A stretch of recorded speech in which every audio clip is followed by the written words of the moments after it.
reject you. It's as if the universe itself won't allow you to be measured, traced, or captured. They don't understand it, but they know one thing for certain.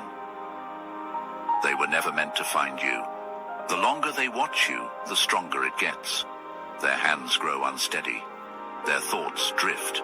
They forget why they were even looking in the first place. They shake it off.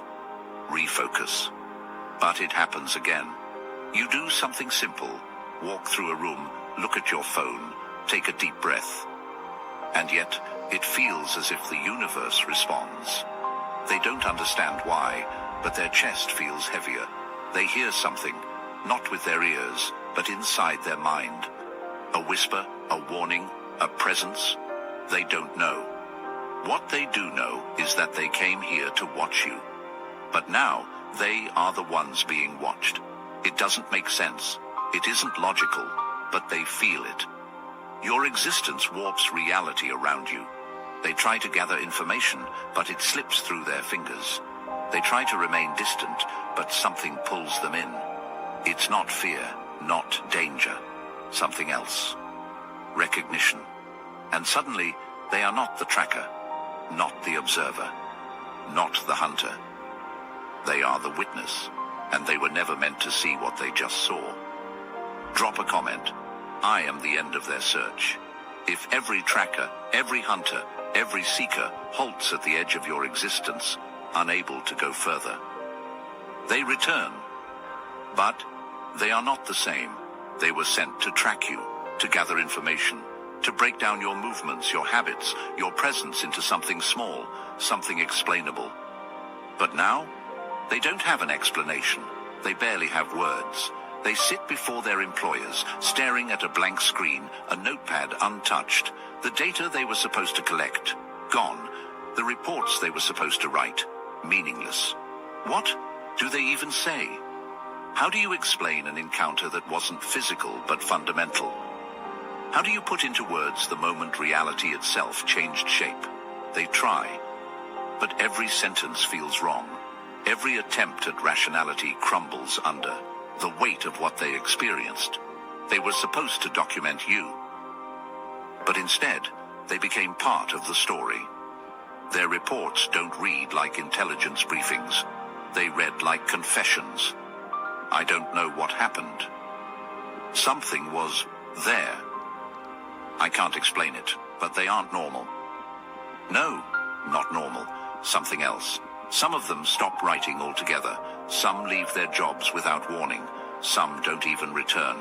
Because tracking you wasn't just a mission, it was a message, and they received it, loud and clear. Your presence doesn't just repel threats. It rewrites people.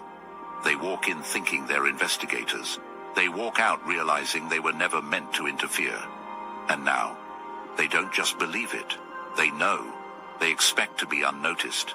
They expect to be in control. But you change the equation.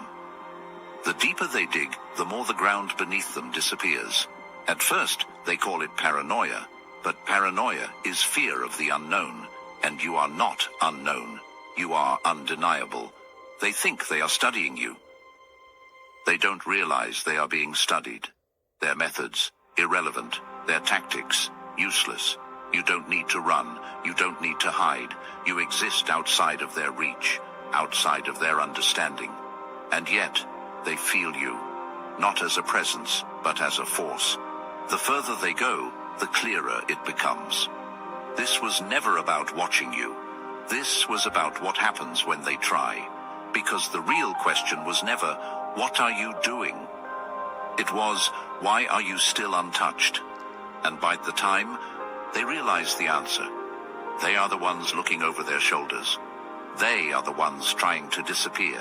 Because you don't just evade pursuit. You turn the hunters into the hunted. They think they're making the first move, that the decision to track you is theirs, that their strategy, their timing, their approach is calculated.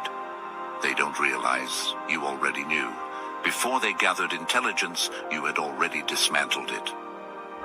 Before they took their first step, you had already blocked every road. Before they even spoke your name, you had already silenced the conversation. You don't just react. You anticipate.